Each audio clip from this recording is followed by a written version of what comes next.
గల మా దేవా, మీ ఘనమైన నామమునకు వేలాది స్తుతులు స్తోత్రములు తండ్రి. మహోన్నతుడా, ఇంతవరకు మీ నామమందు మాకు అనుగ్రహించిన క్షేమాన్ని సంతోషాన్ని బట్టి మీకు స్తుతులు స్తోత్రములు తండ్రి.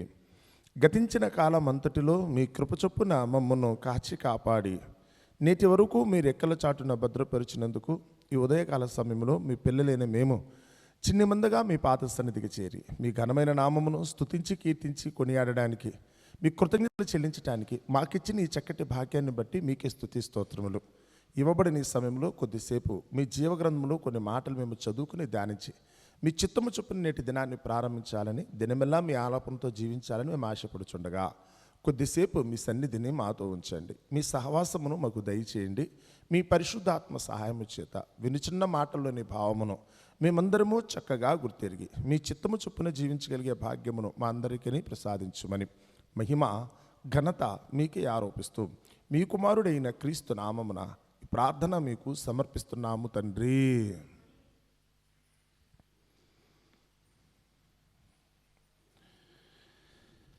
తండ్రి అయిన దేవునికి మహిమ కలుగునుగాక. ప్రభువైన యేసుక్రీస్తు నామంలో చేరువచ్చిన మీ అందరికీ నా హృదయపూర్వక వందనాలు తెలియచేస్తున్నాను.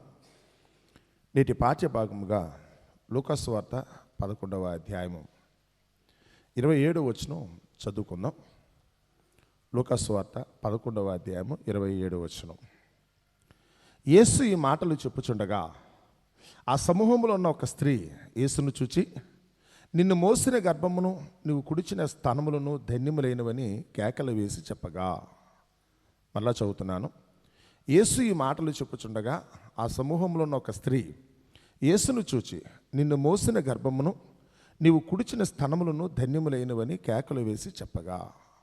దేవుడు తన పరిశుద్ధ వాక్యమును మన వినికిడిలో దీవించి ఆశీర్వదించునుగాక. ఆమెన్.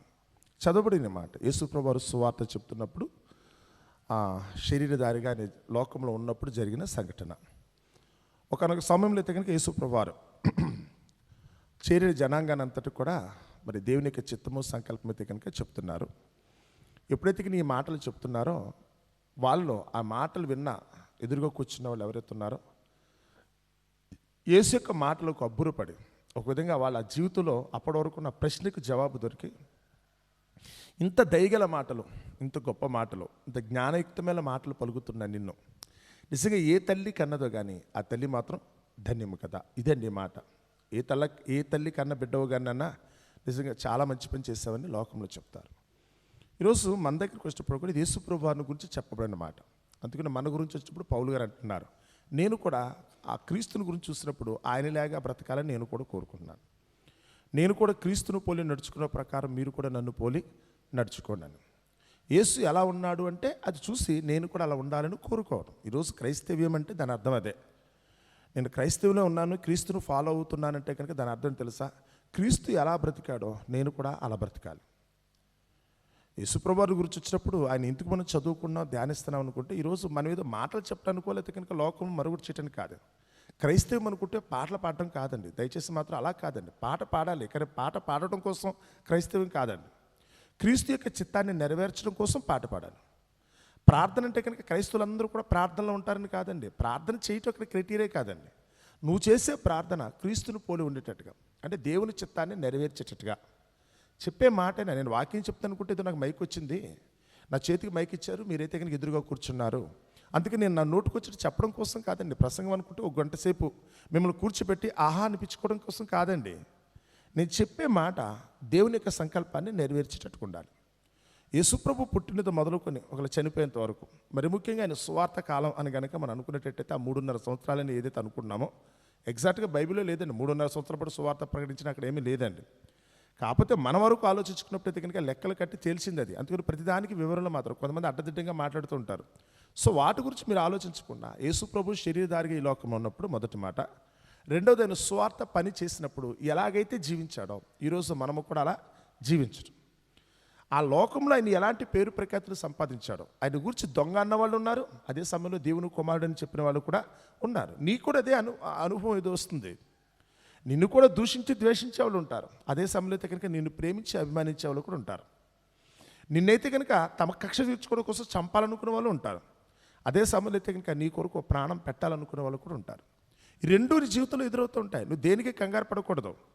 ఎవరన్నా పొగిడినప్పుడు ఆనందపడిపోయి ఎవరిని తిట్టినప్పుడు కృంగిపోవటం కాదు. రెండు సందర్భాల్లో కూడా ఒకేలా ఉండాలి. రెండు సందర్భాల్లో కూడా ఒకేలా ఉండాలి. కడుపు నిండినప్పుడు ఎలా ఉంటుందో ఆకలితో ఉన్నప్పుడు కూడా నువ్వు అలాగే ఉండాలి. యేసుప్రభువు యొక్క గొప్పతనం అదే, ఈ లోకానికి నేర్పించింది అదే. యేసుప్రభువు మనకి నేర్పించిన మాటలు అదే. కడుపు నిండుగా తినేసినప్పుడు ఆహా దేవుడిది అబ్బా స్తోత్రం అనుకోవటం కాదండి. ఆకలితో ఉన్నప్పుడు కూడా మనమైతే మాత్రం దేవునికి స్తోత్రం. ఇచ్చినప్పుడు మాత్రమే కాదు, దేవుడు తీసేసుకున్నప్పుడు కూడా ఏం చేయాలట, దేవుని నామమునకు మహిమ కలగాలి కదా. అందరూ మెచ్చుకున్నప్పుడే కాదు, ఒకరు కొడుతున్నప్పుడు కూడా ఆ దేవునికే మళ్ళీ మనం సమర్పించుకునే పరిస్థితి రావాలి. ఇది క్రీస్తు జీవితం అండి. మనం యేసుప్రభుని నమ్ముకున్నామంటే దాని అర్థం ఏంటి కనుక యేసులా జీవించాలని మనం కోరుకున్నామని అర్థం. యేసులాగైతే కనుక దేవునికి మహిమార్థంగా మనం బ్రతకాలను కోరుకున్నామని అర్థం. సో ఇక్కడ వచ్చినప్పటికల్లా ఈ మాట చదువుతున్నప్పుడు అక్కడ అంటున్న మాట, ఆయన ఎవరైతే నిన్ను మోసిందో, ఏ తల్లి అయితే కనుక నేను మోసిందో ఆ గర్భం, ఏ స్థానాలైతే కూర్చోవు అంటే ఏ తల్లి పాలైతే తాగేవో, నిజంగా తల్లి అంటే నీకు పాలిచ్చిన తల్లి ధన్యురాలు కదా. అంటే మనం పుట్టినందుకు గాను, అంటే లోకపరంగా ఆవిడికి అప్పటి వరకు దేవుని గురించి అంత అవగాహన లేదు కదా. ఆయన చెప్పే మాటలు తొలి మాటలు ఉండొచ్చు, ఆవిడ కొత్తగా వింటుండొచ్చు. యేసుప్రభుతో అయితే ఇంకా ఆ పూట పరిచయం ఉండొచ్చు. అందుకని వెంటనే ఆవిడ పలికిన పలుకు నిజంగా ఇంత గొప్ప మహానుభావుడిని కన్న తల్లి నిజంగా గొప్పది కదా. మనలో కూడా ఒకరికి కనుక పాస్టర్గా కనుక నేను కూడా ఎవరికైనా పరిచయం అనుకుంటే వెళ్ళంగానే ముందు ఆ ఎదురుగా వచ్చిన వాళ్ళు అన్యులు అనుకున్న వాళ్ళు అంటే దేవుని గురించో లేకపోతే అపోస్తుల గురించో ప్రవక్తల గురించో మాట్లాడరండి. మీది ఏ ఊరండి, మీ నాన్నగారి పేరేంటి, లేకపోతే మీ తల్లిదండ్రులు ఎవరు, మీరు ఏం చేస్తారు, మీ బంధువులు ఏంటి, ఇది మీరు ఎక్కడుంటారు, ఇది మొదట నన్ను అడిగేది అదేనండి. అవన్నీ కూడా చిరాకనే ఉంటాయి. ఆ క్వశ్చన్లకి ఏది ఆన్సర్ నా దగ్గర ఉండదండి. ఎందుకంటే వాటికి ఆన్సర్ చెప్పడానికి కోసం అక్కడికి వెళ్ళలేదు. కానీ వాళ్ళకి ఏంటంటే మొదట మన మీద ఒక మంచి అభిప్రాయం కలిగినప్పుడు, గుడ్ విల్ కలిగినప్పుడు వాళ్ళు మొట్టమొదటి అడిగేది మన అమ్మ నాన్న అడుగుతారు, మన కుటుంబాన్ని గురించి మాట్లాడతారు, నివసించే స్థలాన్ని గురించి మాట్లాడతారు. యేసుప్రభు దగ్గర చెప్పినప్పుడు కూడా ఈవిడ అడుగుతాడు అంతే. అంటే ఒక అన్యురాలు అనుకున్నప్పుడు అప్పటి వరకు దేవుడిని ఎరగని మనిషి అని కనపడుతూనే ఉంది. యేసుప్రభు ఎతికిన వెంటనే దాన్ని సమాధానం చెప్పాడు, అలా కాదమ్మా, నన్ను కన్న తల్లి కంటే కూడా ఎవరైతే కనుక దేవుని చిత్తాన్ని నెరవేరుస్తారో అంతకంటే గొప్పోళ్ళు కదా అన్నారు. ఆయన ఈ మాట ఇప్పుడు చెప్తూనే ఉన్నాడు. ఆయన సహోదరులు తల్లి వచ్చినప్పుడు కూడా ఆయన అన్న మాటది, ఎవరు నా తల్లి, ఎవరు నా సహోదరులు, నేనైతే అలా అనుకోవట్లేదు కదా అని. కానీ ఇక్కడ కూర్చున్న మన దగ్గరికి వచ్చినప్పుడు మొట్టమొదట లోకం కనుక నిన్ను చూసినట్టయితే, ఒక అన్యుల మధ్యన ఈరోజు మనం నివసిస్తున్నాం కదా, మన చుట్టూ ఉన్న వాళ్ళందరూ దేవుణ్ణి ఎరిగిన వారు మాత్రం కాదండి. కానీ దేవుణ్ణి ఎరిగిన వారు కాకపోయినప్పుడు కూడా నువ్వు మాట్లాడే మాటలు కానీ, నువ్వు చేసే పనులు కానీ, నువ్వు నెరవేర్చే కార్యక్రమాల గురించి ఆలోచించినప్పుడు నువ్వు చేసే పని అవతల వారిని కనుక ఇంప్రెస్ చేయగలిగితే, ఆ ఇంప్రెస్ వాళ్ళు మెప్పు కోసం కాదండి, క్యాజువల్గా నువ్వు జీవించే జీవితమే వారికి కనుక ఒకవేళ కనుక శాంతిని చేకూరిస్తే నిజమే కదా. అందరూ లోకంలో ఉన్నారు, అందరూ కూడా స్వార్థంగా తిరుగుతున్నారు. ఫిలిప్పీయుల రాసిన పత్రికలో పౌలు గారు చెప్తున్నారు, అందరూ సొంత కార్యములను చూచుకొనుచున్నారు కానీ యేసుక్రీస్తు కార్యములను చూడరు కదా అని. కానీ యేసుక్రీస్తు కార్యములను మనం చేసే పని వాళ్ళకి ఎప్పుడైతే కనుక స్వాంతన కలిగించిందో, ఆదరణ కలిగించిందో, వాళ్ళ బాధలో ఉన్నప్పుడు ఓదార్పిచ్చి ఉండొచ్చు, ఆకలితో ఉన్నప్పుడు భోజనం పెట్టుండొచ్చు, అవస్థతో ఉన్నప్పుడు మనం ఆదుకుని ఉండొచ్చు, ఏదో చేస్తాం మొత్తం మీద. ఆ చేసినప్పుడు వెంటనే నీళ్ళు వాళ్ళైతే కనుక దైవత్వాన్ని చూస్తారు. నీ పుట్టుకుని వాళ్ళైతే కనుక గొప్ప చేసి మాట్లాడుతారు. నువ్వు పుట్టడం అయితే కనుక ఎంత మేలు కదా, నీలేటి వాడు పుట్టడం మంచిది కదా అంటారు.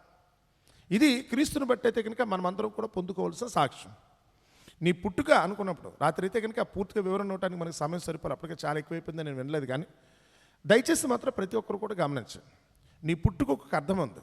నీ పుట్టుక జీవించాలంటే నువ్వు పుట్టినందుకు గాను నువ్వు జీవించే జీవితం అయితే కనుక దేవుని చిత్తానుకుంటే నీ పుట్టుకును బట్టి నీ చుట్టూలందరూ ఏం చేయాలి, హర్షించేటట్టు ఉండాలి. నీ భార్య నిన్ను బట్టి నిజంగానే మీరు పుట్టడం వల్లే కదా, మీరంటూ ఉండటం వల్లే కదా నాకైతే ఒక భర్తగా వచ్చారు, నువ్వు పుట్టడం వల్లే కదే నాకైతే కనుక ఒక భార్యగా వచ్చావు, మీరు పుట్టడం వల్లే కదా నేనైతే కనుక నేను తల్లిదండ్రులుగానో లేకపోతే కనుక బిడ్డలుగానో మేమైతే కనుక సంతోషించే అవకాశం వచ్చింది. ఇది స్నేహితులు బట్టి ఆలోచించిన లోకంలో ఎవరైతే కనుక ఒక దగ్గర చూస్తే కనుక నీ ఎడలో ఎవరైతే ప్రేమాప్యతలు కనపరుస్తారో, ఎవరైతే నిన్ను అభిమానిస్తారో, ఎవరైతే ఒకవేళ కనుక నిన్ను గురించి ఆలోచించాలంటారో వారికి నువ్వు స్వాంతన కలిగించేటట్టుగా ఉండాలి. నువ్వంటూ ఒక క్యారెక్టర్ ఉన్నందుకు గాను, నీలాంటి వాడు ఒకడు ఉన్నందుకు గాను, నీలాంటిది ఒకటి ఉన్నందుకు గాను మిగిలిన వారైతే కనుక ఆనందపడే పరిస్థితి రావాలి. ఈ మ్యాటర్ అయితే కనుక అదే. అంటే ఒక్కొక్క పుట్టుక లోకానికి ఒక్కొక్క మేలు చేసి పెడుతుందని. ఒక్కొక్కరు పుట్టుక ఒక్కొక్కరు ఈ లోకంలో ఉండటం వల్ల చుట్టూన్న సమాజానికి అయితే కనుక ఒక గొప్ప పని.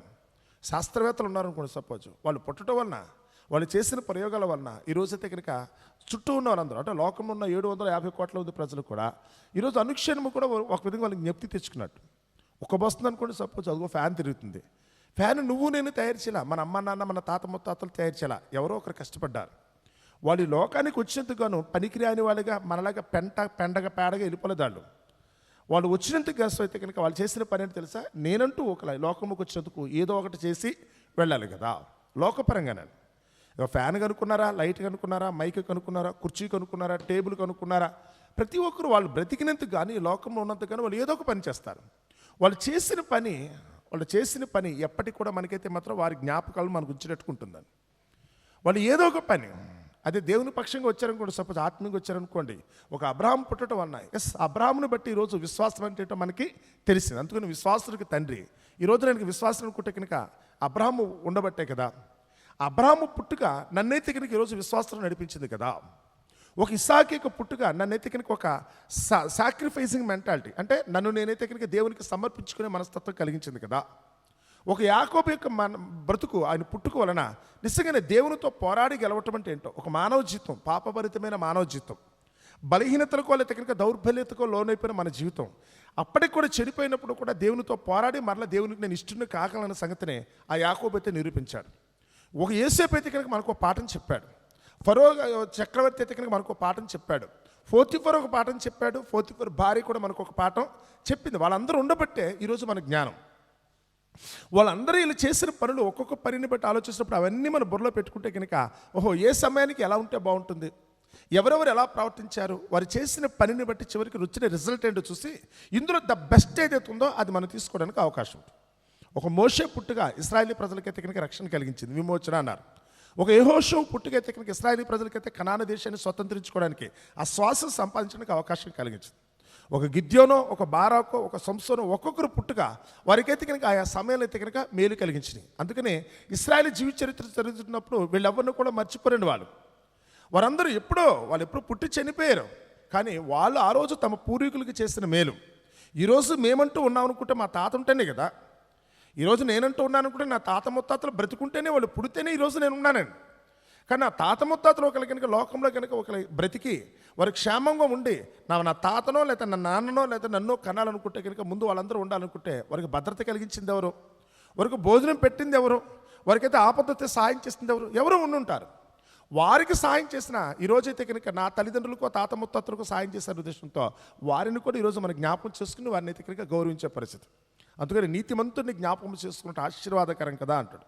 ఒక నీతిమంతుడు ఒక లోకానికి ఏదైనా ఒక మంచి చేసి కనుక పేరు సంపాదించిన వాళ్ళు ఎవరు ఉన్నారనుకుంటే వాళ్ళు ఎప్పటికైతే కనుక ఆశీర్వాదకరంగానే ఉంటారు.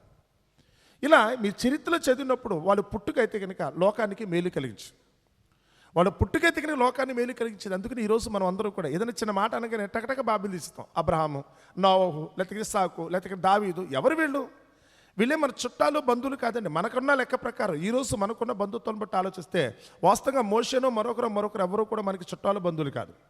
కానీ ఈరోజు మనం అందరము కూడా వారిని ఎందుకు చదువుకుంటున్నామో తెలుసా, మాటికి వారిని ఎందుకు తెలుస్తున్నామో తెలుసా, వారు చేసిన పని ఈరోజు మనకి మేలు కలిగించింది. ఏమో వారు ఎవరైనా కావచ్చు, నా వాళ్ళన్న రూల్ ఏమీ లేదు. నా కుటుంబీకులైతే నా మాట అంటానో, నా రక్త సంబంధికులు విలువిస్తాను మాత్రం పరిస్థితి రోజు మనకి లేదండి. ద బెస్ట్ ఉత్తమమైనది ఈ ప్రపంచంలో ఎక్కడుంటే కనుక అది తెచ్చుకోవటం అంతే కదండి. ఈరోజు అయితే కనుక మీరు కట్టుకున్న వస్త్రాలు కదా, మీరు కట్టుకున్న వస్త్రాలు అయితే కనుక నా దేశం, నా భారతదేశం, నా దేశంలో ప్రేమించున్నాను కనుక భారతదేశంలో తయారైన వస్తువులు మాత్రం వాడతానంటారా? ఈరోజు తెలియక సంస్కారహీనులు కొంతమంది అయితే కనుక యేసు ప్రభుని గురించి ఎలాగలో మాట్లాడుతున్నారండి. వారికి అర్థం కానిదేం తెలుసా, నా జీవితానికి ఏదైతే బెస్టో, నాకు ఏదైతే నచ్చిందో, నా జీవితానికి ఏదైతే కనుక ఒకరికి కనుక ఉపయోగపడుతుందో దాన్ని స్వీకరించడం ఈరోజు భారత రాజ్యాంగం ప్రకారం, నాట్ ఓన్లీ భారతమే కాదండి, ప్రపంచంలో దాదాపు అన్ని దేశాల వారు అనుభవిస్తున్న స్వేచ్ఛ. అందుకనే ఒక వరల్డ్ ట్రేడ్ అని కనుక అనుకున్నట్టయితే కనుక, ప్రపంచ వ్యాపారం అని కనుక అనుకునేటట్టయితే ఈరోజు ఆ దాంట్లో చేరిన ప్రతి ఒక్కరు కూడా తాము తయారు చేసిన వస్తువుని ఏ దేశంలోనే అమ్ముకోవడానికి అవకాశం ఉంది. అలాగే ఏ దేశస్తులైనా కానీ ప్రపంచంలో ఎక్కడ తయారైన వస్తువులైనా కానీ తమ దగ్గరికి తెచ్చుకుని ఇంపోర్ట్ చేసుకునే హక్కు మనకైతే కానీ ఉందండి. ఈరోజు మంచిది ఏదైతే ఉందో, నాకు ఇదే కొనాలేమని ఏం లేదండి. నాకు నచ్చింది ఏదైతే ఉందో, నాకు ఏదైతే కానీ మనసు పడ్డానో అదే. నా తినే ఆహారం ఏదైతే కనుక మనకి స్వతంత్రత ఉంటుంది కదా, మనం ధరించుకునే ఒక వస్త్రాల మీదనో ఆభరణాల మీద మనకి స్వతంత్రత ఉంది. పెట్టుకుంటా లేకపోతే లేదు. నేను ఏది కావాలన్నది కట్టుకుంటాను, ఎవరు నన్ను బలవంతం చేయలేరు కదా. మనం జీవించే జీవితం, మనం నివసించే ఇల్లు, వాడే వాహనం ఇదే కొనాలని లేదండి.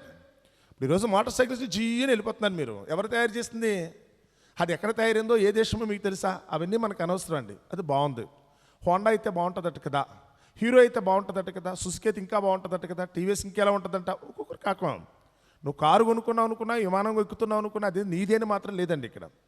సో దేవుడు మనకిచ్చిన స్వేచ్ఛ, కానీ మన కొరకు ఎంతోమంది ప్రయాసపడ్డారు. వాళ్ళందరూ పడిన కష్టం ఈరోజు మనం సుఖం అనిపించే పరిస్థితి వస్తుందని. ఈరోజు మనద కాని దాన్ని పట్టుకునే కనుక మనమైతే కనుక ఆనందపడే పరిస్థితి వస్తుందని. అప్పుడు మనం చేసిన పర్యాలను తెలుసా, దేని వలన మనకు ఆనందం కలిగింది అనుకోండి, నిజంగా కానీ ఆ డాక్టర్ గారు ఎవరో కానీ నిజంగానమ్మా ఏ తల్లి కన్నదో కానీ నాకు కలిగిన రోగాన్ని అయితే కనుక తగ్గించాడు కదా, నాకు కలిగిన ఆపద అయితే కనుక సహాయం చేశాడు కదా. ఇది వెళ్ళదా హాస్పిటల్కి వెళ్ళినప్పుడు ఎప్పుడైనా రోగం తగ్గిందని కూడా మనం అనలేదా? మనకు ఆపద కలిగినప్పుడు మనం అనలేదా? ఇదే యేసు ప్రభువుని బట్టి అయితే కనుక మనం కూడా నేర్చుకోవాల్సింది. ఆ మాట అన్న వ్యక్తి ఎవరో తెలీదు, యేసు ప్రభువుని గురించి స్పష్టంగా అర్థం చేసుకుందని కూడా లేదు. ఆ రోజే వినుంటుంది. అంతకుముందు యేసు ప్రభు చాలా చెప్పాడు, చాలా చాలా విషయాలు చెప్పుకుంటూ వస్తుంటే కనుక చాలా ప్రశ్నలకు కూడా జవాబులు చెప్పాడు ఆయన. మన మనసులో ఉన్న కొన్ని సమాధానాలు, అదే ప్రశ్నలకైతే కనుక సమాధానాలు కూడా చెప్పాడు. ఎప్పుడైతే కనుక యేసు ప్రభు ద్వారా తన జీవితంలో అయితే కనుక ఒక జవాబు దొరికింది అనుకుందో, వెంటనే ఆవిడ అంటుంది, నిజంగా నిన్ను కన్న తల్లి చాలా గొప్పది నాన్న. నువ్వు ఏ పాలు తాగావు, ఏ తల్లి పాలు తాగావు కానీ నిజంగా ఆ పాలిచ్చిన తల్లి గొప్పది. ఎందుకంటే ఆ పాలు తాగే నువ్వైతే ఇంత గొప్పడు అయ్యావు కదా, ఆ గర్భం నుంచి వచ్చేతే కనుక నిజంగా ఇంత గొప్పగా నువ్వు మాట్లాడుతునుకుంటే ఆ తల్లి గొప్పది కదా అని. ఇప్పుడు ప్రశ్న ఏంటి తెలుసా, ఈరోజు నువ్వు నేను వచ్చినప్పుడు మన తల్లిదండ్రులు మనము కూడా ప్రేమించుచున్నాలని చెప్పారు. నీ తల్లిదండ్రులను సన్మానించాలి అంటాడు వాక్యం. అయితే కనుక ధర్మశాస్త్ర ప్రకారం అయితే కనుక మన తల్లిదండ్రులు మనం ఏం చేయాలట, సన్మానించడం. నా గురువులను సన్మానించాలి కదా, మన నాయకులను సన్మానించాలి. మన నాయకులను మన గురువులను కూడా మనం అయితే కనుక సన్మానించాలి. సన్మానించడం అంటే ఓ దండట్టుకొచ్చి మెళ్ళ వేసి శాలువ పట్టుకొచ్చి కప్పేసి పాదాలకైతే కనుక పూలు చల్లి ఇలా దండం పెట్టుకుంటే కనుక సన్మానమనా?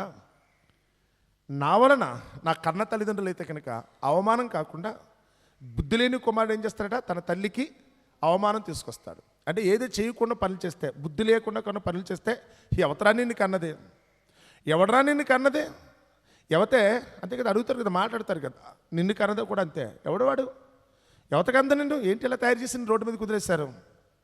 నీతి జాతి లేదా నీకంటే అది ఉచ్చు నీచాలని తెలియట్లేదా, వాయు వరుసలు తెలియట్లేదా అంటారండి, మంచి చెట్లు తెలియట్లేదా, ఏంటి నిన్ను కన్నారు, నిన్ను ఎలా పెంచారేంటి అని. అంటే నీ పుట్టుక ఈరోజు నీ తల్లిదండ్రులకి చాలామంది ఏమనుకుంటే తెలుసా, మా అమ్మ నేను ఎంత బాగా చూసుకుంటానని తెలుసా, వాళ్ళ కాలు కూడా కింద పట్టణం అని తెలుసా, వాళ్ళకైతే ఎప్పుడు పువ్వులతో నడిపిస్తానని తెలుసా చాలామంది. ఇది కాదండి ముందు కావాల్సింది. నీ తల్లిదండ్రులకు నువ్వు సంపాదించే ఆస్తిపాస్తుల్లో భాగం ఇవ్వటమో, నువ్వు తినే ఆహారంలో ఇది పెట్టడమే కాదు, నువ్వు బయటికి వెళ్ళినప్పుడు నువ్వు చేసే పనులు బట్టి ఎంతమంది నీ తల్లిదండ్రులు తిట్టుకున్నారో తెలుసా. నీ తల్లిదండ్రులు నిన్ను చూసి, నువ్వు చేస్తే పనులు చూసి, ఎవడరా నిన్ను కన్నదే, ఎవడరా నిన్ను పెంచింది, అసలు ఎవరి పాలు తాగి పెరిగారో, నువ్వు మనిషికైనా పుట్టింది. ఇదండి లోకంలో చాలామంది, ఇవేవి చాలామందికి తెలియదండి. దానివల్ల నా కన్న తల్లిదండ్రులకి నేను ఎంత అవమానం తీసుకొస్తున్న సంగతి తెలియదు. ఏ పని పాటు లేకుండా సోమరిపోతులు తిరుగుతుంటారు కొంతమంది. ఆ తల్లిదండ్రులు సంపాదించిన డబ్బులు పట్టుకొచ్చి కనుక షోకులు చేసుకుంటే కనుక చేయకుండా పనులు చేస్తూ అందరికీ వెళ్ళైతే కనుక కంటకులుగా మారిపోతారు. అప్పుడు నీకు తెలియదు, నీ బిడ్డలేదో సంపాదిస్తున్నారు కదా, నా కొడుకేదో నన్ను చూసుకున్నారనుకున్నారు ఇంట్లో కూర్చున్న తల్లిదండ్రులు చాలామంది. కానీ బయటికి వెళ్ళి వాళ్ళు చేయకుండా నీచమైన పనులు చేస్తాం. ఒక అబద్ధం ఆడో, ఒక మోసం చేస్తావు, ఒక దొంగతనం చేస్తావు, ఎదుటివాడినైతే కనుక ఒకరి కనుక ఇబ్బంది పెట్టో చేసినప్పుడు ప్రతి సందర్భంలో కూడా వాడిని కన్న తల్లిదండ్రులు తిడతారన్న సంగతి మీకు తెలుసా? నీ కన్న తల్లిదండ్రులు తిడతారన్న సంగతి తెలుసా? నువ్వు చేయకుండా పనులు చేస్తే కనుక వెంటనే అదే వస్తుందని. అందుకని బుద్ధి లేని కుమారుడు అయితే కనుక తన తల్లికి అవమానం తీసుకొస్తాడు. నీకు బుద్ధి ఉంటే కనుక, నువ్వు బుద్ధిమంతుడిగా ప్రవర్తిస్తే కనుక నీ కన్న తల్లిదండ్రులకి అయితే కనుక గౌరవం. అలా కన్నా బుద్ధి లేకుండా ప్రవర్తిస్తే నీ తల్లిదండ్రులకి ఇంట్లో ఎంత బాగా భోజనం పెట్టి మేపినప్పుడు కూడా నేను తిట్టే తిట్లేను కూడా వాళ్ళ దగ్గరికి వస్తారన్న సంగతి నీకు తెలుసా? ఈరోజు మనము కూడా జీవించే జీవితం ఎలా ఉండాలో తెలుసా? యేసుప్రభువు అయితే కనుక ఆ మాట చెప్తున్నాడు, నిన్ను కన్న తల్లిదండ్రులు ధన్యులు అనిపించుకునేటట్టుగా నీ జీవితం ఉందా? ప్రశ్న అయితే కనుక అదేనండి. మనకి నేర్పింది అదే. యేసుప్రభువు జీవించి చూపించిన జీవితం అదే. నువ్వు లోకంలో సంచరించే విధానాన్ని బట్టి, నువ్వు ఏ తల్లికి పుట్టావో, తండ్రికి పుట్టావో, ఏ కుటుంబంలో పుట్టావో, ఎక్కడ పెరిగావో, నువ్వు ఏదైతే అతిశయపడుతున్నావో నిజంగానే నీకు గౌరవం తీసుకొచ్చినట్టుందా? నువ్వు చేసే పనులు బట్టి కనుక నీ తల్లిదండ్రుల యొక్క దుష్టత్వాన్ని జ్ఞాపకం చేసేటట్టుందా? నువ్వు చేసే పనులు బట్టి కనుక నీ తల్లిదండ్రుల యొక్క దుష్టత్వాన్ని జ్ఞాపకం చేసేటట్టుందా? బైబిల్ గ్రంథంలో అయితే కనుక అత్తల్య అని ఒక ఆవిడ ఉందని, యోధా దేశాన్ని పరిపాలించిన అత్తల్య. ఉజ్జయ అదే అతను రాకమునుపు అయితే కనుక అహజ్య పరిపాలన ఒకరు అనుకుంటే కనుక ఆ సమయంలో పిల్లల్ని ఆవిడ ఎలా పెంచింది అంటే కనుక ఒకసారి ఆ మాట నేను చదువుతున్నాను చూడండి. 2వ దినవృత్తాంతముల గ్రంథం 22వ అధ్యాయము. ఆవిడ యొక్క స్థితిగతులు తన కుమారులు ఎలా పెంచారనుకున్నప్పుడు చదువుతున్నాను చూడండి. 22వ అధ్యాయము 1వ వచనం నుంచే చదువుతున్నాను. 60 కూడా దండు విడి చోటుకు వచ్చిన వారు పెద్దవారినందరినీ చంపిరి గనుక యెరూషలేము కాపురస్తులు అతని కడగొట్టు కుమారుడైన అహజ్యాను అతనికి బదులుగా రాజును చేసిరి. ఈ ప్రకారము యోధారాజుకు యెహోరాము కుమారుడైన అహజ్యా రాజ్యము పొందాను. ఓకేనా. 2వ వచనం. అహజ్యా అయితే కనుక రాజ్యాన్ని పరిపాలించే పరిస్థితికి వచ్చాడు. అహజ్యా ఏలన ఆరంభించినప్పుడు 42 ఏండ్ల వాడై యెరూషలేములో 1 సంవత్సరం మాత్రం ఏలేను. ఆ అహజ్యాకి ఇజ్రాయేల్ దేశాన్ని పరిపాలించే అవకాశం వచ్చిందట. అదే యోధా రాజ్యం అనుకోడు చెప్పచ్చు. రాజయ్యే అవకాశం. ఎవరో దావీదు యొక్క వారసుడండి అతను, ఎవరో కూడా కాదు. ఆ దావీదుకి దేవుడు వాగ్దానం చేస్తాడు, నీ సింహాసనము తరతరములకు నిలుస్తుంది, నీ కుటుంబీకులే ఆ సింహాసనం కనుక పరిపాలిస్తారని చెప్పి దేవుడు దావీదు గారికి చేసిన వాగ్దానాన్ని బట్టి ఈయనైతే కనుక రాజ్య సింహాసనం ఎక్కి కూర్చున్నాడు. దావీదు అయితే కనుక 40 సంవత్సరాలు పరిపాలించాడు. సొలొమోను 40 సంవత్సరాలు పరిపాలించాడు దేశాన్ని. అంటే వాళ్ళు ఇచ్చిన వాగ్దానాన్ని బట్టి వాళ్ళు పరిపాలించిన కాలాలు. ఓ సౌలు 40 సంవత్సరాలు, దావీదు 40 సంవత్సరాలు, లేకపోతే సొలొమోను 40 సంవత్సరాలు అనుకుంటే ఈయన సింహాసనం ఎక్కి ఎన్నేళ్ళు ఏనాడట? ఏంటంటే యెరూషలేములో 1 సంవత్సరం మాత్రమే ఉన్నాడట. అంటే రాజుగా ఎన్నాళ్ళు బ్రతికాడు అతను? 1 సంవత్సరం. తర్వాత చచ్చిపోయాడు. దేవుడిచ్చిన వాగ్దానాన్ని బట్టి సింహాసనం ఎక్కిన అతను చనిపోయాడు. అనుకుంటే ఇదేంటి ఇలా జరిగిందేంటి? పైగా దేవుని ప్రజలు కదా, దావీదుకి ఇచ్చిన వాగ్దానం కదా, అలాంటిది ఈయన చనిపోవటం ఏంటని మీరు అనుకున్నారేమో. ఆ మాట చదువుతున్నప్పుడు చూడండి, అక్కడ అతని తల్లి ఒమ్రీ కుమార్తె. ఆమె పేరేంటి తెలుసా? అతల్యా కదా. ఆమె పేరైతే కనుక అక్కడ చెప్తాడు ఒమ్రీ కుమార్తె కదా. ఆహాబు యొక్క సంతతి నుంచి వచ్చిన క్యాండిడేట్లు వీళ్ళు. అందుకని ఇతను కూడా సంబంధం చేసుకుంది కూడా ఎవరిని చేసుకున్నారు? ఆహాబు దగ్గరికి వెళ్ళి 1000 మందుకున్నాడు. తెలుసు కదా, మనం చదువుకున్న మాటలకు వస్తే ఆహాబు దగ్గర 1000 మందుకున్న వాళ్ళలో వీడొచ్చాడు. సో ఎప్పుడైతే కనుక ఇలా జరిగిందో ఆమె పేరు అతల్యా. దుర్మార్గంగా ప్రవర్తించుటకు అతని తల్లి అతనికి నేర్పుచూ వచ్చాను కనుక ఈ తల్లి కొడుకుకి ఏమి నేర్పించిందంట?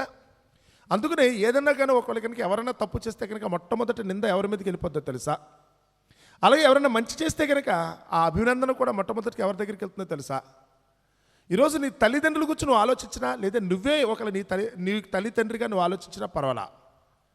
దయచేసి మాత్రం జాగ్రత్త. తండ్రి ఏది చేయటం చూచిన ఒక కుమారుడు కూడా అదే చేస్తారన్నారు. సో తల్లిది కూడా సేమ్ ఇంపోజిషన్.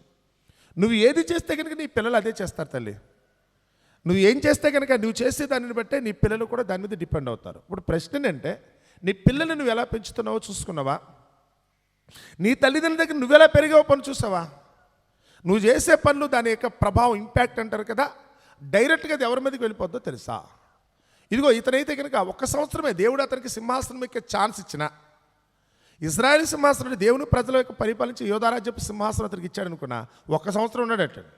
అంటే దేవుడు ఇవ్వటం మీద ఇచ్చాడు, కానీ దాన్ని ఎలా కాపాడుకోవాలో అతనికి తెలియలేదండి. ఇక్కడ కూర్చొని మన దగ్గరికి వచ్చినప్పుడు చూడండి, కొంతమందికి ఒంటి నిండుగా అందం ఉంటుందండి, కొంతమందికి ఒంట్లో బలం ఉంటుందండి, మరి కొంతమంది చక్కటి ఆరోగ్యం ఉంటుందండి, కొంతమందికి అయితే చేతిలో డబ్బులు ఉంటాయండి, తెలివితేటలు, చదువు, ఒక ఉద్యోగం, ఒక పదవి. దాన్ని నిలబెట్టుకోవడం చాలామంది చేత కదండి.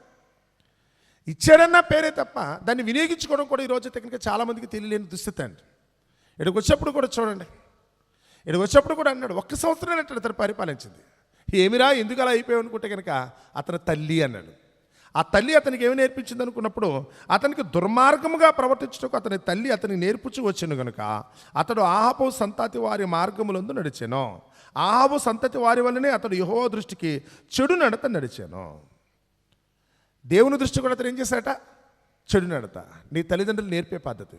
దయచేసి ఇక్కడ కూర్చున్న తల్లులు, తండ్రులు, మీకు మాత్రం మీ కొడుకు కూతురు రేపటి దినాన కోటీశ్వర్లు అయిపోయి పెద్ద పెద్ద ఉద్యోగాలు వచ్చేసి, లేకపోతే పెద్ద పెద్ద పనులు చేసి ఏదో అయిపోవాలని మాత్రం కోరుకోకండి. రేపటి దినాన వాళ్ళు పెరిగిన తర్వాత వాళ్ళు చేసే పనులు బట్టి మిమ్మల్ని చీకొట్టేటట్టు మాత్రం చేయకండి.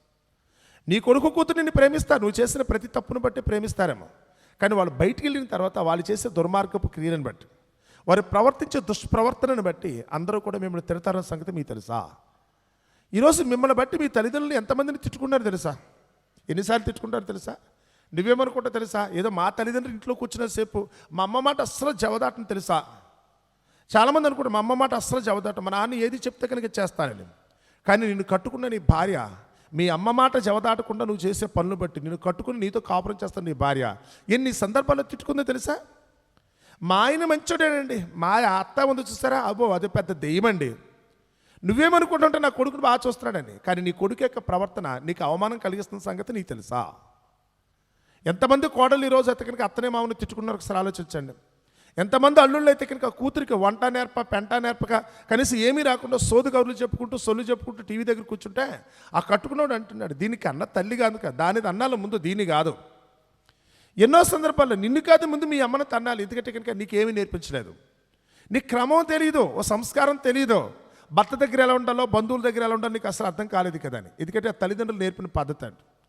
ఏమనంటే బయ్యని మీద పడిపోవటం అంతే. మీద పడిపోతారు కొంతమంది అయితే కనుక జయ్యని. ఏమనుకుంటున్నారు మీరు? చుట్టుపక్కల వాళ్ళ దగ్గరికి వస్తే కనుక అమ్మ బాబో ఇంకేముందో దాని నోట్లో నోరు పెట్టడమా, వాళ్ళ అమ్మకంటే దీని నోరు ఇంకా పెద్దది అని, అంటే దీనికంటే వాళ్ళ అమ్మ ఇంకా చాలా గ్రేట్ అని ముందే చెప్పుకున్నట్టు.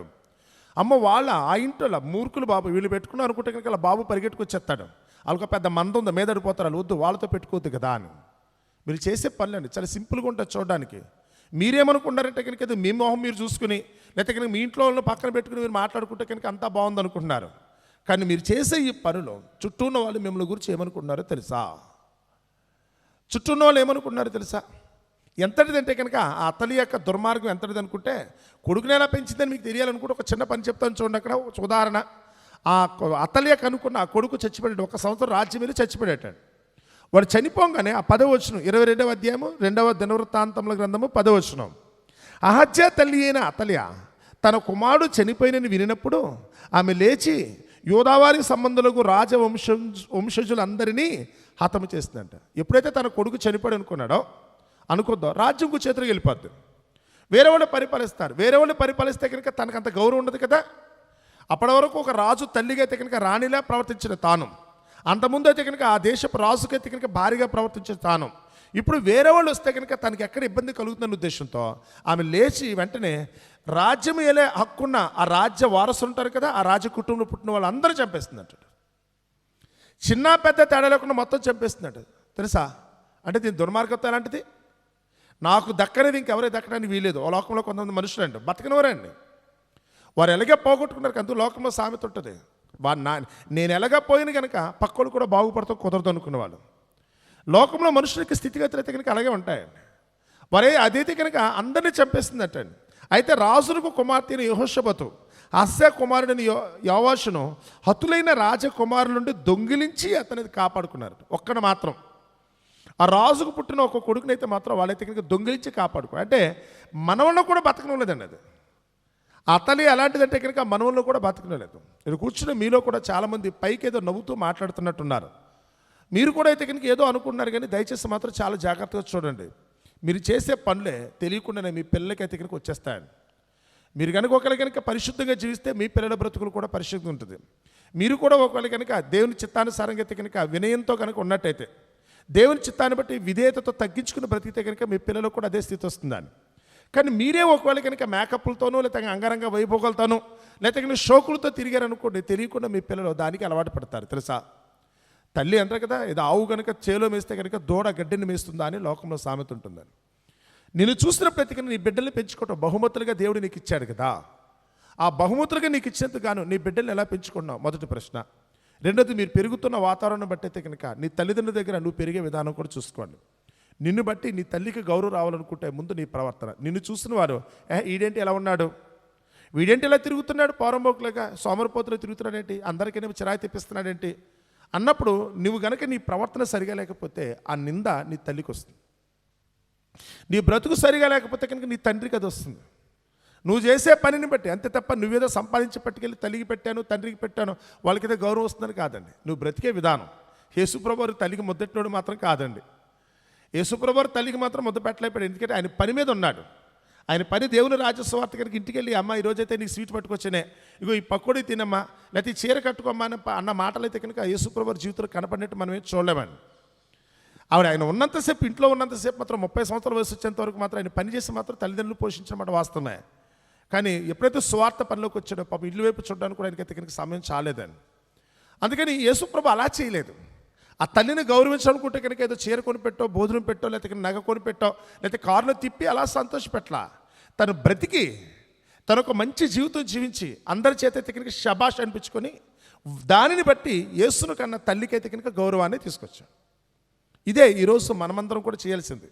మన తల్లిదండ్రులు సన్మానించడం అనుకుంటే కనుక భోజనం లేకపోతే చీర గురించి కాదండి అక్కడ. నువ్వు బ్రతికైతే కనుక వాళ్ళకి అవమానం కలిగించుకుండాలి. కష్టపడి కన్నారు కదా, నవమాసాలు మోసి నిన్ను కన్నారు, వాళ్ళకున్నా లేకపోతే నిన్ను పెట్టి నేనైతే పోషించారు. వాళ్ళకి కష్టం కలిగిన వాళ్ళు బాధపడలేదు, కానీ నీ కష్టం రాకుండా ఉండాలని చూసుకున్నారు. వాళ్ళకు రోగం వచ్చినప్పుడు వాళ్ళు ఎవరు చూసలేదు, కానీ నీ కనుక ఏదైనా జబ్బు చేస్తే కనుక నీ కోసం వాళ్ళైతే కనుక ప్రాణం పెట్టుకున్నారు. అంత చక్కగా నీ తల్లి కానీ తండ్రి కానీ నిన్ను పెంచారు. నువ్వు చేయగలిగింది ఏంటి తెలుసా? ఇంత కష్టపడి నిన్ను పెంచుకుంటే నీవు చేసే పనులు బట్టి వాళ్ళకి మాత్రం అవమానం కలగకుండా చూడటమే నువ్వు నిజంగా దేవుని చిత్తాన్ని అయితే కనుక నెరవేర్చినట్లెక్క. అందుకని నీ తల్లిదండ్రులను సన్మానింపవాలన్న మాట ప్రభువుని దేవుడు అక్కడ చెప్పింది. అది నీ దేవుడైన యెహోవాను నువ్వు అంటే అక్కడ పలికేటప్పుడు మొదట ఆజ్ఞ చదివి అనుకోండి. ఏమన్నా అక్కడ పలికేటప్పుడు మొట్టమొదటి ఆజ్ఞ అంటే నీ దేవుడైన యెహోవాను నేను తప్ప వేరొక దేవుడు ఉండకూడదు. పైన ఆకాశం అందే కానీ, కింద భూమి అందే కానీ, భూమి కింద సముద్రం అందే కానీ, నీళ్ళ ఎందే కానీ ఏ రూపమును నువ్వు చేసుకోకూడదు. ఇది కదా అక్కడ చెప్పే మాట. అంటే దేవుని గురించి వచ్చేటప్పుడు అంటే ఏం చేయాలి? ఒకవేళ నీ దేవుని సేవించాలి లేకపోతే దేవుని స్తుతించాలనుకుంటే కనుక రోజు పళ్ళు పలహారాలు పెట్టడమా, ఆయనకైతే ఇక్కడ వారానికి ఒకసారి కొత్త బట్టలు పెట్టడమా, ఆయన కట్టుకుంటాడన్న ఉద్దేశంతో బట్టలో లేకపోతే ధరించుకుంటాడన్న ఉద్దేశంతో ఉంగరమో వాచి పట్టుకెళ్ళి పెడితే కనుక దేవుని సేవించట చెప్పలేదండి. అలాగా ఈరోజు దేవుణ్ణి సేవించడం అలా కాదు. మనం బ్రతుకుని బట్టి ఆ దేవత దేవునికి అయితే కనుక మహిమ కలిగేటట్టు యేసుప్రభువారు తను జీవించిన జీవితం లోకంలో అయితే కనుక కన్నా తల్లి శరీరపరంగా శరీరం ఇచ్చిన తల్లిని గౌరవపరిచింది. అదే సమయంలో అయితే కనుక చేసిన పని అయితే కనుక ఆయన పంపిన పరలోకమందున దేవునికి అయితే కనుక ఎంతో సంతోషాన్ని కలిగించింది. ఇప్పుడు ప్రశ్న ఏంటంటే కనుక ఎవరికొరు ఆలోచించుకోవాల్సింది, నేను జీవించే జీవితం నా తల్లిదండ్రులకి ఏ విధంగా పరిణమించింది, నన్ను పంపిన నా పరలోకమున్న తండ్రికి నేను ఏ విధంగా అయితే కనుక సమాధానం చెప్పాను. నిన్ను చూసిన వాళ్ళు ఏదో ఒక ఆయన అయితే కనుక పాట రాశాడు, అందంగా పుట్టిందంట ఆవిడ. అందంగా పుట్టినైతే కనుక అన్నాడు, ఏ మెట్టి చేశాడే మీ నాన్న, ఏ మెట్టి చేశాడే మీ అమ్మ అని అంటే నీ కన్న తల్లిదండ్రులు నేను అందంగా పుట్టించారు కనుక వాడు గొప్పవాడు. అంటే నేను అందంగా పుట్టించేత మాత్రం చేత గొప్పవాడా? ఎన్నాళ్ళు ఉంటుంది అందం? అదే అందం చివరికి ఏదో ఒక రోజు నీ చేత చేయించుకోవడానికి పనిచేస్తే అప్పుడు ఏమంటే తెలుసా, ఎవరైనా నిన్ను కన్నదే, ఎవడైనా నిన్ను పెంచింది, కనీసం సభ్యత లేదా, సంస్కారం లేదా, కనీసం ఎదుటివాడి గౌరవం లేదా? ఏంటది? అందాన్ని బట్టి తాత్కాలికమండి. ఎవడో ఆ టైంలో మోహంతో ఉన్నవాడు ఎవడైతే నీ అందాన్ని పొగుడుతాడు, నీ బలాన్ని పొగుడుతాడు, నీ చదువునో ఉద్యోగంలో పదవునో పొగుడుతాడు, లేకపోతే కనుక లోకపరంగా నీకున్న పేరు ప్రఖ్యాతులు బట్టి పొగుడుతారేమో. ఎన్నాళ్ళు ఉంటుంది అది? కానీ ఎప్పటికీ శాశ్వతంగా ఉండాలనుకుంటే అది జీవితం అండి. మీరు జీవించే జీవితం, నా జీవితం వలన నా చుట్టూ ఉన్న వాళ్ళకి ఆదరణ కలిగింది. నేను జీవించే జీవితంలో నా చుట్టూ ఉన్నారు సంతోషపడుతున్నారు. నన్ను బట్టి అయితే కనుక 10 మంది అయితే కనుక బాధపడే పరిస్థితి రాకుండా వాళ్ళు ఎల్లప్పుడూ కూడా ఆనందంగా ఉండేటట్టుగా నేను చేశాను కదా అని. ఆ జీవితం నువ్వు జీవించినప్పుడు నిన్ను కన్న తల్లిదండ్రులని వారు సన్మానిస్తారు, నీ వలన వాళ్ళు సన్మానం పొందుతారు. తర్వాత నిన్ను గురించి నీ తల్లిదండ్రులు చెప్తారు, అమ్మ ఎంత మంచి కొడుకుని కనుక్కున్నావు, అమ్మ నీ కూతురు ఎంత మంచిదమ్మా, నిజంగా మంచి కూతురుని కనుక్కున్నావు, నువ్వు చక్కగా పెంచావు కదా అని. నువ్వు ఏ కాపురానికి వెళ్తావో, ఇంటికి వెళ్తారు కదా, అత్తారింటికి వెళ్ళిన ఆడపిల్లలు ఉన్నారనుకోండి, నువ్వు అక్కడ ప్రవర్తించే ప్రవర్తన మాటికి నీ తల్లిని జ్ఞాపకం చేసేటట్టే ఉండాలి. నువ్వు అక్కడికి వెళ్ళి చేసే పని అంతా కూడా మాటికి నీ తల్లిని జ్ఞాపకం చేయాలి. ఎందుకంటే నీ అత్తగారు మామగారు నువ్వు చేసేది నీ ప్రవర్తన చూసినప్పుడు వెంటనే ఆ రిఫ్లెక్షన్ ఎక్కడికి వచ్చేయాలి. నిజంగా ఎలాగైనా కానీ మా వియ్యపురాలు మాత్రం చక్కగా పిల్లలు మాత్రం మంచి క్రమంగా పెంచేటట్టుంది కదా, మా వియ్యపురాలు అయితే కనుక వెళ్ళైతే కనుక ఒక పద్ధతికి అయితే కనుక అన్నీ నేర్పించింది కదా, నిజంగా గొప్పది కదా అని. అలా కాకుండా ఒకళ్ళ కనుక నీ కూతురో లేకపోతే కనుక నువ్వు కనుక వెళ్ళిన చోట అయితే కనుక మాటికి వాళ్ళకి చిరాకు చెప్తాను అనుకో, నిజంగానే మీ అమ్మకే బుద్ధే లేదా, నీకేమి నేర్పలేదా, నీకు సంస్కారం చెప్పలేదని చెప్పి మాటి తిడతారు. తెలుసు కదా. అల్లుడి దగ్గరికి వచ్చినప్పుడు కూడా అంతే, నా అల్లుడు బంగారం అమ్మ, నా అల్లుడు బంగారం నిజంగా అయితే కనుక అనేటట్టుందా? నా అల్లుడా ఎరక్కపోయామా, ఆ రోజు చూసుకోలేదమ్మా, అనవసరంగా బొట్లో పడిపోయాను అనుకుంటారా? ఏ టైప్ మనకు వచ్చే రిజల్ట్ ఎలా ఉంది? స్కూల్లోకి వెళ్ళినప్పుడైతే కనుక ఆ స్కూల్లో ఉన్న మాస్టర్ గారు ఆ పిల్లల్ని చూసినప్పుడైతే కనుక పేరెంట్స్ చూసి నిజంగా మీ వాడు మంచి షార్ప్ అండి, చాలా చక్కగా ఎప్పుడు పని చేసి చక్కగా చేస్తాండి, మంచి డీసెంట్ అండి అంటాడా? వెన్న ఆడే ఫోన్ చేసి అయితే కనుక ఎవడో ఒకసారి రండి బాబు మీ వాడితో పడలేకపోతున్నానండి, ఇది పెద్ద దుర్మార్గుడండి, ఒక్క మాట నుంచి అవడండి, ఒక చదువు లేదు సంజయ్ లేదు, ఎప్పుడు చూసినా అల్లరేనండి. ఇదా నీ గురించి రిపోర్ట్ ఏమొస్తుంది? నీ గురించి రిపోర్ట్ ఏమొస్తుంది? ఏం చెప్తున్నారు? బయట ఉన్న వాళ్ళైతే కానీ నిన్ను గురించి ఏం చెప్తున్నారు? అదే ఈరోజు మనందరూ కూడా ఆలోచించుకోవాలి. యేసుప్రభు మార్గం అంటే ఇదేనండి. ఆయన చెప్పిన పని, ఆయన జీవించిన జీవితం చూస్తే నేను కూడా అలా జీవించాలి కదా. నన్ను చూసిన వారు కూడా అయితే కనుక నిజంగా నా జీవితాన్ని బట్టి నన్ను కన్నవాళ్ళని కానీ లేకపోతే నన్ను సృష్టించిన దేవుని కానీ అందరూ కూడా మహిమపరిచేటట్టు ఉండాలి కదా అని. శాపదేశ ప్రాణి సొలొమోను దగ్గరికి వచ్చినప్పుడు మన మొదటి రాజుల గ్రంథం 10వ అధ్యాయం కనుక మనం చదువుతున్నప్పుడు అక్కడ ఉంటుంది. నిజంగా నీ యందు ఆనందించి నిన్ను ఇజ్రాయేలు మీద రాజుగా నియమించిన నీ దేవుడైన యెహోవాకు స్తుతి కలుగును కాక. ఆ రోజు దేవుని గురించి ఆవిడకి అవగాహన ఉంది కనుక సొలొమోను చేసిన పని ఖ్యాతి ఎవరికి వెళ్ళింది? దేవునికి వెళ్ళింది. ఒక లోకపరంగా మాట్లాడారు అనుకో, వాళ్ళకి తెలియదు అనుకో, దేవునికి జ్ఞానం లేదనుకో, నిజంగా నిన్ను కన్న తండ్రి మీ బత్షెబ, లేకపోతే నిన్ను కన్న తండ్రి దావీదున్నారు చేస్తా, నేను చాలా గొప్పవాడిని అన్న, నిజంగా వాళ్ళు నీకు నేర్పిన సంస్కారం, లేకపోతే నీకు ఇచ్చిన జ్ఞానం, లేకపోతే నిన్ను పెంచిన పద్ధతి ఎంత గొప్పదే అనేవాడు. శాపదేశ ప్రాణికి దేవుడు తెలుసు కనుక ఆవిడైతే కనుక సొలొమోనుకి ఖ్యాతిని ఎవరికి అంటగట్టింది? దేవునికి అంటగట్టింది. మరి నీకు మన ఎర్రలైతే కనుక చీవాట్లు ఉన్నాయా? నిజంగానే మనల్ని మెచ్చుకునేటట్టుగా ఉందా మన బతుకు? ఇది ప్రశ్న. అది ఎవరికి జవాబు చెప్పుకోవాలి. అప్పుడు పౌలు గారు అంటున్నారు, నేనైతే క్రీస్తుని పోలి నడుచుకుంటున్నాను. నన్ను బట్టి ఒకళ్ళ లోకపరంగా ఒకళ్ళు తెలిసి తెలియకుండా ఎవరైనా ఒకరు మరొక మూర్ఖంగా మాట్లాడి తిట్టచ్చు. కానీ నేను చేసిన పని వలన జరిగిన కార్యక్రమాన్ని బట్టి ఆ పరలోకం ముందున్న దేవునికి మాత్రం ఎల్లప్పుడూ కూడా మహిమ కలిగేటట్టు ఉంటుంది కదా అన్నాడు. మరి అట్టి మహిమ కలిగేటట్టుగా మనందరం జీవించాలని, లోకంలో మన కన్నా తల్లిదండ్రులు కూడా మనమైతే కనుక గౌరవాన్ని తీసుకొచ్చేటట్టుగా ఉండాలని మరి మిమ్మల్ని అందరినీ మనసారా కోరుకుంటున్న మాటలు ముగిస్తున్నాను. అట్టి కృప దేవుడు మనందరికీ దయచేయునుగాక. ఆమేన్. ప్రార్థన చేసుకుందాం. పరమందున్న మా తండ్రి, దయగల మా దేవా, మీ ఘనమైన నామమునకు వేలాది స్తుతులు స్తోత్రములు తండ్రి. మమ్మల్ని ప్రేమించారు ప్రభువా, మీ కృపను బట్టి మమ్మల్ని ఆదరించారు తండ్రి. మా ఆయుష్కాలంలో పొడిగించిన నేటి దినాన్ని మీ సన్నిధిలో ప్రారంభించుకోవడానికి చక్కటి భాగ్యాన్ని మా అందరికీ ప్రాప్తింప చేశారు.